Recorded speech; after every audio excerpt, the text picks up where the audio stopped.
The bell tolled slow and hollow across Willow Creek, drawing the townsfolk like moss to the graveyard on the hill.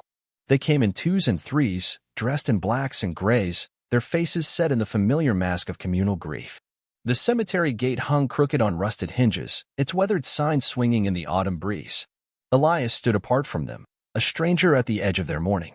His fiddle case rested against his leg, worn smooth from years of wandering. He watched as they gathered around the fresh-dug grave, the pine box suspended above it on canvas straps. The preacher's words drifted across the gathering, but Elias wasn't listening. His eyes were fixed on the widow, Maeve, her face hidden behind a black veil. When the preacher finally nodded toward him, Elias stepped forward. The crowd parted. He raised his fiddle to his shoulder, feeling the familiar pressure against his neck. The bow hovered over the strings. He drew a breath and played the first note, pure and clear in the cemetery silence. Then the second, lower and heavier. The third followed, hanging in the air like mist. Before he could play the fourth, something impossible happened. The coffin shuddered. The mourners gasped. And beneath the half-closed lid, something moved. Willow Creek was the kind of town most folks passed through without noticing. A cluster of weathered buildings huddled around a dusty main street, surrounded by fields that stretched toward distant mountains. The kind of place where everyone knew everyone, where secrets fermented rather than died. Elias had arrived 3 days earlier, as he always did, with his fiddle case in one hand and a small canvas bag in the other.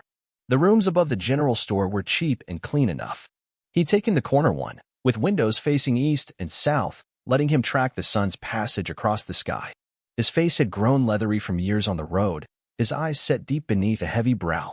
Silver threaded through his dark hair, and his hands bore the calluses of his craft, fingertips hardened from pressing strings, palms smooth from cradling the fiddle's neck. He spoke little, smiled less, but when he played, something in him opened like a night-blooming flower. The people of Willow Creek knew him only as the fiddler who came through twice a year, playing at the tavern for room and board before moving on. They didn't know where he came from or where he went. They didn't know about the woman he'd left behind in a town 300 miles east, or the child who'd grown up without knowing his face. On his second night in town, Elias sat on his bed, rubbing linseed oil into his bow. The floorboards outside his door creaked. A white envelope appeared in the gap beneath, pushed by unseen fingers. He waited until the footsteps retreated before retrieving it. The paper inside was thin, the handwriting unsteady. It took him a moment to make sense of the words. "Mr. Elias," it began. "You don't know me, but my husband knew your music. James Harrow passed 3 days ago. The funeral is tomorrow at noon. He always said your playing reminded him of our courting days. There was a waltz you played once that made him weep. If you would play it again, one last time, I would be grateful. Maeve Harrow." Elias sat still for a long time, the letter dangling from his fingers. He remembered James Harrow, a quiet man with kind eyes who always requested the same waltz when Elias came through town. He'd never explained why, just slipped an extra coin into Elias's case and nodded his thanks. The waltz was an old one, something Elias had learned from his own father. 3/4 time, beginning with 3 distinct notes that set the piece apart from any other. He'd played it 1,000 times in 100 towns, but something about the way Harrow listened had always stuck with him. Elias folded the letter and tucked it into his shirt pocket. He lifted his fiddle from its case and began to play, softly so as not to disturb the neighbors. The waltz came to him easily, muscle memory guiding his fingers through the familiar patterns. But tonight, the notes carried a different weight. Morning brought a sky the color of slate, heavy clouds threatening rain. Elias dressed in his cleanest shirt and only jacket, both faded to a nondescript gray. He polished his fiddle with a soft cloth, tightened the bow, and walked to the cemetery without breakfast. The funeral procession arrived shortly after, winding up the hill like a black snake. The coffin rode on a simple wagon drawn by a single horse. Behind it walked Maeve Harrow, supported by a younger woman who shared her eyes, a daughter, perhaps. The rest of the town followed at a respectful distance. Elias stood beneath an old oak tree, watching as they positioned the coffin beside the grave. The preacher began his sermon, speaking of James Harrow's quiet dignity, his honest work as the town's blacksmith, his devotion to family and community. Ordinary virtues for an ordinary man, yet the sincerity in the preacher's voice suggested Harrow had embodied them truly. Throughout the service, Elias felt Maeve's gaze find him repeatedly.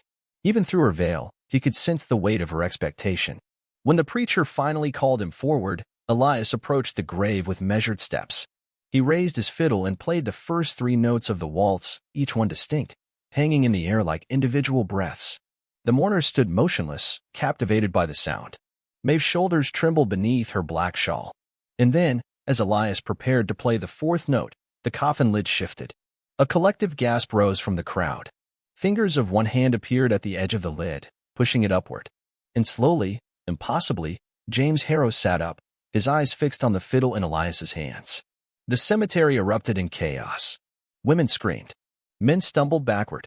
The preacher dropped his Bible and crossed himself repeatedly. Only Maeve remained still, her veiled face turned toward her husband's risen form. Elias stood frozen, bow suspended above the strings. James Harrow's eyes met his, not vacant as a corpse's should be, but alert and somehow yearning. His lips moved, forming words Elias couldn't hear over the commotion. Then, as suddenly as he had risen, Harrow collapsed back into the coffin. The lid fell shut with a dull thud. The silence that followed was absolute. Later, in the tavern, theories spread like wildfire. Harrow had been in a deep trance, not truly dead. The doctor had made a terrible mistake. It was a miracle from God. It was witchcraft. It was the fiddle's magic. Elias sat alone in a corner, nursing a whiskey he didn't taste. The events at the cemetery played over and over in his mind. He'd seen death before, too much of it. He knew its finality. What he'd witnessed today defied explanation. The tavern door opened, admitting a gust of cold air and Maeve Harrow. She'd removed her veil, revealing a face still handsome despite the lines of grief. Her eyes found Elias immediately. She crossed to his table with purpose, ignoring the sudden hush that fell over the room. "Walk with me, Mr. Elias," she said. Not a request, but not quite a command either. Outside, the threatened rain had begun to fall, a fine mist that clung to their clothes and hair. They walked in silence down the empty main street, past shuttered shops and darkened windows. "They buried him anyway," Maeve said finally. Said it was just a death spasm. The last gasp of a body not ready to surrender. Her voice was steady, but her hands twisted together at her waist. "But you and I know better, don't we?" Elias said nothing. What could he say? "That waltz," she continued. "James asked me to marry him while you played it, 6 years ago. Did he ever tell you that?" Elias shook his head. "We'd been courting for months, but he was shy. Couldn't find the words. Then you came to town and played at the harvest dance. That waltz started, and something in James changed. He took my hand, led me to the floor, and whispered his proposal as we danced. A small smile touched her lips. He said the music gave him courage. They stopped at the edge of town, where the road continued west toward the mountains. The rain fell harder now, but neither made a move to seek shelter. Every time you came through after that, he'd request that waltz. Said it reminded him of the best decision he ever made." Maeve turned to face Elias directly. "Today, I think it reminded him so strongly that it called him back, just for a moment." "Mrs. Harrow, Maeve," she corrected. "Maeve, I don't know what happened today. I've played that waltz 100 times.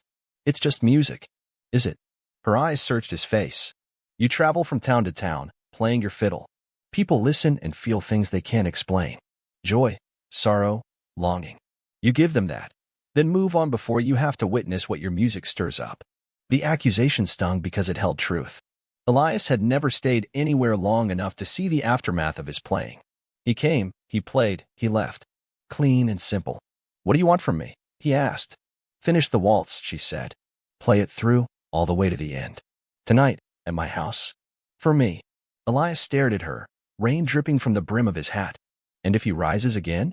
What then?" "Then I'll say the goodbye I couldn't say before he left me." Her voice broke slightly. "And if he doesn't, I'll have the music that brought us together to comfort me." She turned and walked away before he could respond, her black dress disappearing into the rainy darkness. Back in his room, Elias paced the worn floorboards. His fiddle lay in its open case on the bed, strings gleaming dully in the lamplight. Outside, the rain drummed against the window, a counterpoint to his troubled thoughts. He'd been 13 when he first discovered what his music could do. Playing at his mother's bedside as consumption slowly took her. He'd played her favorite hymn, and as the notes filled the room, her breathing had eased. Color returned briefly to her cheeks. She'd opened her eyes, smiled at him, and spoken his name clearly for the first time in weeks. The doctor called it a rally, the mysterious surge of vitality that sometimes came before the end. But Elias had seen the connection between his playing and his mother's momentary recovery. He'd played frantically after that, hoping to extend the miracle, but she'd slipped away despite his efforts. In the years that followed, he'd seen it happen again, subtle changes in the desperately ill when he played certain melodies. Nothing as dramatic as today's event, but enough to make him wonder about the power in his music. It was why he never stayed in one place. Why he'd left Anna and their unborn child behind, despite her tears and pleas. His gift, if that's what it was, frightened him. Better to be a drifting stranger, touching lives briefly and moving on before the consequences caught up to him. But now, Maeve Harrow had asked the impossible of him. Play the waltz that had somehow called her husband back from death's edge. Finish what he'd started at the graveside. Elias took his fiddle from its case and held it to the light. The wood glowed with the patina of age and use, smooth where his hands had touched it over decades of playing. It had been his father's, and his grandfather's before that. Family legend claimed it had been made by a gypsy craftsman who'd blessed the wood with ancient magic. Childish superstition, Elias had always thought. But after today, he tucked the instrument under his chin and drew the bow across the strings, producing a single, pure note that seemed to hang in the air. The sound stirred something in him, a longing for roots, for connection, for the life he might have had if he'd stayed in one place. The Harrow house stood at the end of a winding lane, set back from the road and sheltered by ancient elms. A single lamp burned in the front window, casting a yellow rectangle onto the wet grass. Elias stood in the shadow of a tree, fiddle case clutched in his hand, debating whether to approach or turn back toward town. Before he could decide, the door opened. Maeve stood silhouetted against the warm light from inside. She'd changed from her funeral blacks into a simple blue dress that softened the angles of her grief. "I knew you'd come," she said, stepping aside to let him enter. The house was modest but comfortable, furnished with well-made pieces that had seen years of use. A fire burned in the hearth, driving back the damp chill of the rainy evening. On the mantel stood a daguerreotype of James Harrow, his serious expression belied by the kindness in his eyes. "Sit," Maeve said, gesturing to a chair near the fire. She poured 2 glasses of amber liquid from a crystal decanter and handed one to Elias. "For courage," she explained. Elias accepted the drink and took a small sip.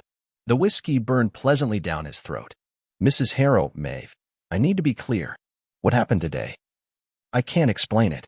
I can't promise it will happen again. I understand." She settled into the chair opposite him. "But you'll play anyway." It wasn't a question. Elias nodded slowly. "Before you begin, there's something you should know." Maeve's fingers twisted in her lap. James was sick for a long time before he died. His heart was failing. The doctor gave him 6 months, a year at most. But he held on for almost 3. Elias waited, sensing there was more. "The last time you came through town, he was too ill to go to the tavern. He asked me to go in his place, to request the waltz and tell you he was listening from home." Her eyes shimmered with unshed tears. "I didn't go. I was angry, at the illness taking him, at God for allowing it, at you for having this connection with him I couldn't understand." She took a shuddering breath. "The night you left town, he took a turn for the worse. His last coherent words were about that damned waltz. He made me promise I'd hear it played for him one last time." Understanding dawned on Elias. "That's why you asked me to play at the funeral." Maeve nodded. "I thought it would ease my guilt. Give him what I denied him while he lived." A tear slipped down her cheek. "I never expected." "No one could have," Elias said gently. He opened his fiddle case and removed the instrument, feeling its familiar weight in his hands. The room seemed to hold its breath as he positioned it under his chin. Maeve sat perfectly still, her eyes fixed on his hands. Elias drew the bow across the strings, producing the first note of the waltz, high and clear. The second followed, then the third, each hanging in the air like a question. He paused, as he had at the cemetery, feeling the weight of the moment pressed down on him. Then he played the 4th note, beginning the melody in earnest. The waltz flowed from his fingers, each phrase building on the last. It was a simple tune at its core, but Elias imbued it with all the emotion he kept locked away during his solitary travels: longing, regret, hope, love. As he played, the room seemed to change. The lamplight grew warmer, the shadows softer. Maeve's face relaxed, the lines of grief temporarily smoothed away. She closed her eyes, swaying slightly with the rhythm. Elias lost himself in the music, forgetting his fears and doubts. For these few minutes, he wasn't a drifter avoiding connection, but a conduit for something greater than himself. The waltz reached its middle section, the part where the melody turned bittersweet, acknowledging the sorrow that walks hand in hand with joy. And then he felt it, a shift in the air, a presence that hadn't been there before. Elias opened his eyes. James Harrow stood in the doorway to the next room. Not solid, not fully there, but unmistakably present. A figure made of shadow and memory, edges blurred like a drawing left in the rain. His eyes, though, were clear and fixed on his wife. Elias's fingers faltered, but he forced himself to continue playing. The waltz had to be finished. Maeve sensed the change. Her eyes flew open, darting around the room until they found what Elias saw. She made a small, broken sound, not quite a gasp, not quite a sob. "James," she whispered. The figure smiled, a gesture of such tenderness that Elias had to look away. This moment wasn't meant for him. He focused on his playing, guiding the waltz toward its conclusion. Maeve rose from her chair, one hand extended toward her husband's shade. "I'm sorry," she said, "for not going that night, for being angry when I should have been grateful for our time." The figure of James shook his head slightly. His lips moved, forming words Elias couldn't hear, but Maeve clearly could. She laughed through her tears. "I know," she said. "I know you did." The waltz approached its final phrases. Elias felt a strange resistance in the strings, as if the fiddle itself were reluctant to end the music and break the spell. But all things must end. He played the closing measures, letting the final notes fade gently into silence. When he lowered his bow, James' Harrow was gone. Maeve stood alone in the middle of the room, her hand still outstretched. Slowly, she let it fall to her side. She turned to Elias, her face transformed. Grief remained, but something else had joined it. Peace, perhaps. Acceptance. "Thank you," she said simply. Elias nodded, unable to speak. He began to pack away his fiddle, his hands moving through the familiar motions while his mind struggled to process what he'd witnessed. "He said he's been waiting for me to let him go," Maeve said quietly. "That he couldn't rest until I did." Elias closed the fiddle case with a soft click. "And have you?" "Let him go. I've started to." She moved to the window, looking out at the rain-slicked darkness. "It will take time. But tonight helped." Elias stood, case in hand. "I should go." "Stay." Maeve turned from the window. "Not just tonight. Stay in Willow Creek." The request caught him off guard. "I don't stay anywhere, Maeve. That's not my way. Perhaps it's time for new ways." She crossed to him, close enough that he could see the fine lines at the corners of her eyes, the silver threading through her dark hair. "You've been running from your gift long enough, I think." "It's not a gift," Elias said, his voice rough. "It's a burden. A responsibility I never asked for. Most gifts are in their way." She touched his arm lightly. "But they're wasted if kept hidden away." Elias looked down at her hand on his sleeve. When was the last time someone had touched him with such simple human connection? He couldn't remember. "What would I do here?" he asked. "I'm a fiddler. I play and move on." "The school has no music teacher," Maeve said. "The children learn by rote from the church organist, who has more enthusiasm than skill." A small smile touched her lips. "You could change that." The idea was so foreign to Elias's way of life that he almost laughed. Him, teaching children? Becoming a fixture in this small community? It seemed impossible. And yet, "I need to think," he said finally. "This isn't a decision to make lightly." Maeve nodded. "Of course. But don't think too long. Some choices, once passed by, never come again." Outside, the rain had stopped. The night air smelled of wet earth and wood smoke. Elias walked slowly back toward town, his mind churning with possibilities he'd never allowed himself to consider. Staying, building something, using his music not just to earn his keep, but to teach, to heal, to connect. He thought of Anna, the woman he'd left behind all those years ago. Their child would be grown now. Had they had a good life without him? Had his absence been a wound or a blessing? The road forked ahead. Left led back to the rooms above the general store, where his few possessions waited. Right led out of town, toward the next stop on his endless journey. Elias stood at the crossroads, fiddle case in hand, and made his choice. Morning found him on the porch of the small schoolhouse, watching his children filtered in for the day's lessons. They eyed him curiously as they passed, this stranger with the weathered face and the fiddle case. Inside, the schoolmistress greeted him with cautious optimism. Yes, they desperately needed someone to teach music properly. Yes, they could offer a small stipend, and perhaps the empty cottage behind the church could serve as lodging. It wasn't much, but it was a beginning. That afternoon, Elias walked to the cemetery. The fresh earth on James Harrow's grave had settled overnight, and someone had placed wildflowers on the mound. Elias stood with his hat in his hands, unsure why he'd come or what he should say. "I'm staying," he said finally to the silent grave. "For a while, at least. I don't know if that's what you intended when you asked for that waltz, but here we are." A breeze stirred the cemetery grass. Somewhere nearby, a bird called to its mate. "I won't court your widow, if that's your concern," Elias continued, feeling slightly foolish for talking to a dead man. Though she's a remarkable woman. You were fortunate. He paused, gathering his thoughts. I've spent my life avoiding connections because I feared what my music might do. What happened yesterday scared me. But it also showed me something I've been missing, that music isn't just notes. It's memory and emotion and connection. Elias reached into his pocket and withdrew a small object, a wooden tuning peg from his fiddle, worn smooth from years of use.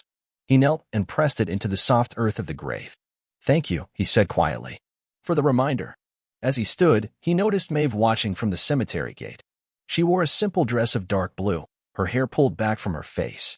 No longer in mourning black, but not yet free of grief's shadow. Elias walked toward her, fiddle case swinging lightly at his side.